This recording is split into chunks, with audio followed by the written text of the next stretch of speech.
Welcome to Luca and Miguel. Enjoy the video.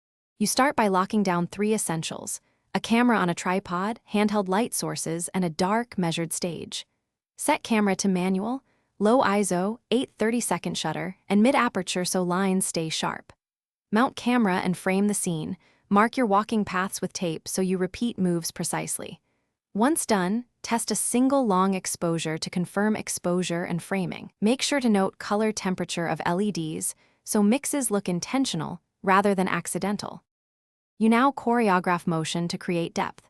Move lights and arcs at different distances from the lens so nearer strokes appear thicker. Keep speed consistent. Variations create brighter or dimmer streaks. Use timed pauses while the shutter is open to carve discrete shapes. This creates separate depth layers.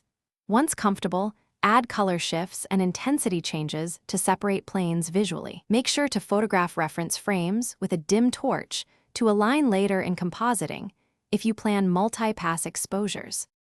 You finish by capturing targeted passes, a clean pass to define edges, then highlight passes for brightness and texture. Once done, stack or blend images in post using additive or screen modes to control luminosity. Use masks to remove overlap and refine edges. If things go wrong, here is one key tip. If ghosting or misalignment appears, recalibrate your marked paths and shoot a precise reference frame with a dim LED. This fixes registration and minimizes blending artifacts quickly. Thanks for watching and please subscribe. It's the best investment you'll ever make.